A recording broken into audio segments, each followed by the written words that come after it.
Hello and welcome to Catholic Focus. My name is Kuda Matambo, and thank you for watching our programs and our episodes. Today we are talking to one pastor, a recently ordained priest, who is working as a chaplain and also as a minister to young people. And we'll talk about his experiences and also his work and what he's observing in ministering to young people. Father Tanaka, welcome. Thank you very much, Kuda. Thank you for your work that you are doing. But maybe people want to hear, you were ordained last year. Maybe people want to hear your experiences as a young priest. How has your experience in the ministry? Yeah, I don't call myself a young priest yet. I call myself a baby priest because I'm learning a lot of things. As a baby, sometimes you crawl, you stand, you fall. So I'm a baby priest who is learning a lot from the work that I do as a chaplain and as a pastor and as Ignatius Ethos director at the school. So I would say that yesterday I was celebrating my 1-year anniversary as a deacon, and we are deacons forever. And I was ordained on the 30th of July last year. My experience has been wonderful. I would say that God is touching me and I'm growing little by little. When I joined Side of Jesus in 2010, my idea of a missionary was of those white people. And I never thought that one day I would be a missionary. And when we became one province, I never thought that I would be sent outside of my own country, Zimbabwe. And when the mission came that I'm going to Lusaka, that's when it dawned on me that, now I'm a missionary. And I'm going outside of my own home country as my first mission. And I would say whenever I look back on the video of Ordination Day, I look at all those people who were there celebrating and so forth. Where are they now? And one of my lecturers, Father Dominic Thompson, he said that you are ordained by the bishop first, then the people who ordain you. So now I'm being ordained by people through the service that I'm doing, saying masses, accompanying young people, accompanying parents, accompanying teachers, and saying homilies in parish at St. Ignatius. It's been one of my greatest joy, being of service, accompanying people. Mm-hmm. You work as a chaplain at St. Ignatius College in Lusaka. How would you describe your work there and your experience working with young students? My experience there is ministry of presence. To be present to the college community, which is the students, the teachers, and the parents themselves. Sometimes we also forget that parents, they also need to be formed in our Ignatian spirituality. So you cannot form a child using our Ignatian ethos or Ignatian values. They can appropriate at the school, but when they go home, those values may be eroded by the home space. So my job is to come up with programs that form holistically the college. My work basically is accompaniment of the young people, of my students. I always tell them that I am your best friend in this college, in the college. Whatever happens, just know that you have a best friend in the form of the chaplain. Number 2 is to come up with programs that to do the formation of our teachers, our ethos. Because for us Jesuits, we've got our own art of educating pedagogy, which is around the 4 C's, and plus our own ethos, and what now we're trying to introduce, the value-based education. So all this falls under my office, so that the whole school is animated through maybe our art of education: commitment, compassionate, conscious, consistent, and competence. Father General added the 5th C when he wrote his book, Walking with Ignatius, when he added consistence. So all these things should not be maybe lip service. They should be coming out of they should be visible in the life of the school, how the teachers teach, how the students do even sports, when they're compassionate to one another, during Lent, during this Lent, say, okay, what can you do more? The margins, what more can you do about not just education, but holistically? So like our goal of the school is learning for the service of God and others, which can translate to be women with and for others. So this has to come out clearly. Yeah. One of the one of the things that Catholic schools are known for is discipline and forming young people to be responsible citizens, to be responsible people. How easy is accompaniment for young people in this day? Accompaniment in the 21st century is very different from when I was at Shawasha, as a student at Shawasha in the 20th century. It's very different. It needs one to be creative, to listen, and also that now you're accompanying a child who is surrounded with a lot of gadgets, a lot of things, internet. So the formation itself, it's not easy. It cannot be done the way it used to be done back then, the 90s or the 80s. It has to be with the time. And what would you say is the most or are the critical challenges that young people are facing today? My little experience from the school that I am at is we come back to the issue of discipline itself, of knowing thyself, to say what is discipline. And what you tell them to say, okay, can you keep quiet, noise, or can you what can I say? The issue of peer pressure, yeah, the negative peer pressure, and if to a certain extent, the issue of drugs. But also one thing that is contributing to this is availability of parents to their children's life. How are they present? Well, now what I call remote parenting, of saying that you give your child money, that's enough. You drop them at the school and say whatever happens in the life of that child, it's up to the school. Once you give them something, say, Mom, I want to go and watch a movie, or I want to do this, you just give them money, but there's no follow-up on how they are using certain resources that you are giving them. Because these resources, they are there to make them be better. But once you do remote parenting, most parents, they get surprised when they come for disciplinary issues that, oh, no, this is not my child. But yeah, this is the child that we know and the child that you don't know. In the previous episodes we have done here on Catholic Focus, the issue of parenting also came up. But one of the issues that affect parents is the issue to do with the challenges, the contemporary challenges that parents are also facing. They have to work a lot, the economic challenges, some have to travel away. And most of these young people who do not have enough time, or maybe should we say, with their parents, end up spending most of their time also in schools, including Catholic schools.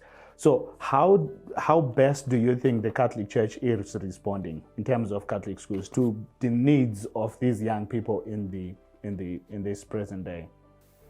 There's what at our school we're now calling co-parenting. We usually bring them in per grade or per form to come to the school. We discuss certain issues that are affecting their children and them themselves as parents. Because most of them, they are career people. Some they are lawyers, they spend most of the time at work. But are you present in the life of your child, even on your weekend? So together as us as a school and them as a parent, we should come and find a common ground where I challenge them that they should be able to see the reflection that their kids reflect on how school life is and how home life is. So that if they are called to the school, we find a common ground. But the common ground for us is the child. So how when we usually go for retreats, I tell them to write a reflection that they give to the school and also they give to the parents. And the parents, they will get to understand where the child is coming from and where the child is going. But it needs a lot of work, because most of the parents they are chasing the dollar. Mm-hmm. But what are your joys when you look at your work with students, with young people? The creativity of the 21st century child. And one thing that you know, that you tell them to do something, the first question will be why. And back then you say why, it will be, but so that it keeps me on my toes, that creativity. You're always thinking, the energy that these kids have. And when they do something, the joy that they have, sort of accomplished something. So I would stand out the creativity of kids, their energy, and accompanying both the parents and the teachers at the school for a common vision that we are educating a global citizen, a future citizen. We usually say that we are forming ordinary children into extraordinary children, so that by the time they finish 4 years or 5 years at St. Ignatius, they will just be extraordinary people in all the facets of life. Mm-hmm. And what makes you sad? Mediocrity makes me sad, and creative bureaucracy, because when there's too much bureaucracy of going to this office, it makes me sad. And what I was talking about, parents who are not available to their children. I would share one example. We went with the grade 8s for our retreat, what we call Magis retreat, which is the introduction to the school life. We gave them a paper to write, what can you change at home? One thing that we discovered, that the brokenness where these kids are coming from. And one thing that came out regularly was the unavailability of parents. Someone says, my mom, my parents, they don't know me. They don't know what I want. They don't know what I like, my favorite color, my favorite sport. Yes, they pay for my school fees, give me money, but they don't. It made me sad. So I feel that if parents are not available, and mediocrity and creative bureaucracy. Okay. This year, 2023, Pope Francis will be celebrating the anniversary of his election as Pope. What do you think about Pope Francis? He's a very interesting man with different views, different way of doing things. I grew up knowing superstar JP2, then Benedict XVI, theologian, and this pastor, Pope Francis. You would describe him as a pastor? Yes, I describe him as a pastor. The three things that is my takeaway is his gospel of mercy. Gospel of mercy is very important to me, and forgiveness, and the awareness on the environment. How his popular encyclical Laudato Si, and it brings out the consciousness that we are killing the Mother Earth with the way we're handling it. That's why we see most of these disasters. How can we bring that consciousness on us? So I will pick those three as him as a pastor who's in this synod to dialogue, bring incarnation of the gospel within the common spaces where people are. If you would pick one thing that he has impacted on you, on your view as a priest, what would you say? The gospel to the poor, because I like liberation theology a lot. So I am sure maybe from where he's coming from, Latin America, liberation theology is the thing, so that the church should be closer to the poor people. Mm-hmm. But what is liberation theology, and why particularly liberation theology? Yeah, for me, it asks existential questions. Why the poor are poor? Why the systems of justice are the way they are? Jesus' message was to liberate people different, not just economically, but socially, politically, economically, among other social ills that were there. So liberation theology tackles the core of our existence from the way I view it. Okay. About asking the questions, you mentioned in one of your social media posts that our faith has to confront injustices done to the poor and the vulnerable. Can you explain how best the church can do that?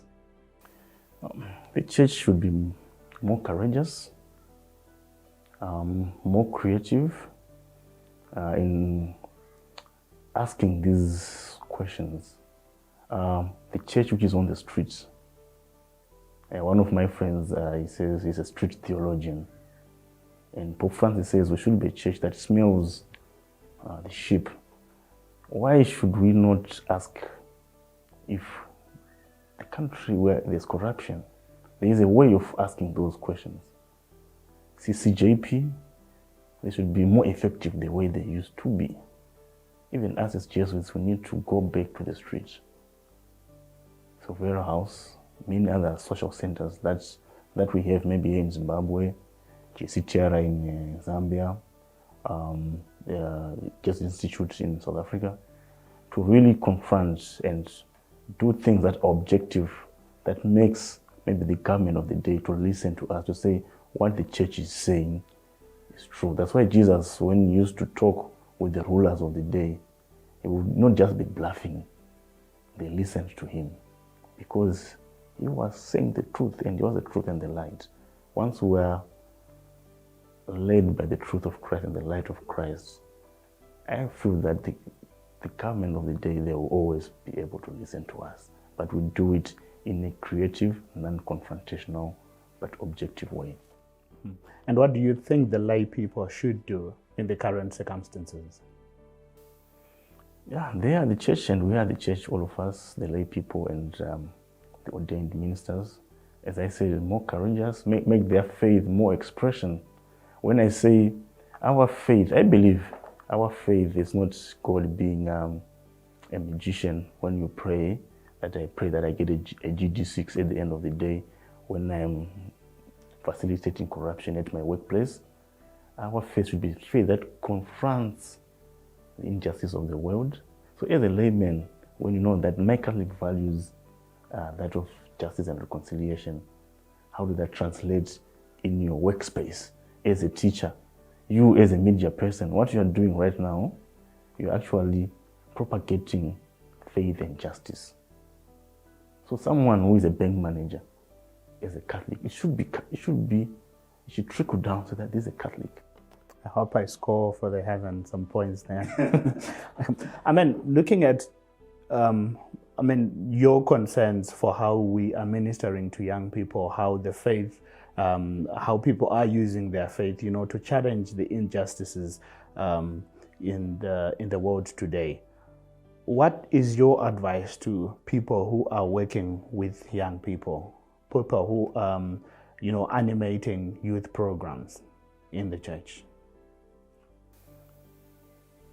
We should learn to give the young people spaces that they can be creative.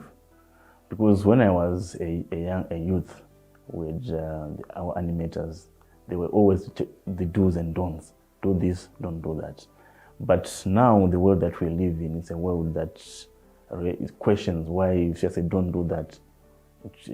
Young people, they question. So the young people need to be given space and to know that times have changed. Which youth programs need to be tweaked? How can we tweak Moyo Msande youth? How can we tweak Aloha St. Agnes youth? So that these young people, they're people of their own time. How can we tweak even those Catholics who are not in guilds, so that they express their faith without necessarily stifle it with these rules? You can say you're a young man, you work. Say, then the rule says don't drink, but you have got the money. But what we need is to teach our young people to appropriate values. Because if I may ask you, Kuda, if you had to put a role model right now, a Catholic role model, a young person, who would you say this is a role model? Maybe not a Catholic, because we need to come up with positive role models for the young people so that they get energized. Okay. What is your advice to young people? My advice to the young people is to live their life to the full in believing gospel values, to be maybe what we call in Jesuit terms, to be a person of magis all around. If you're at school, do the best that you can. If you're at university, do the best that you can. If you're at work, do the best that you can. In your family, be the best that you can. Because right now, I can say, you are my friend. How can I be the best role model for you so that you can achieve that margins? And shun mediocrity that is coming with drugs. Shun mediocrity that is coming with negative, negative role modeling. Where right now, if you want to put a role model, you just put someone who's half dressed, then it becomes that person. And how can they appropriate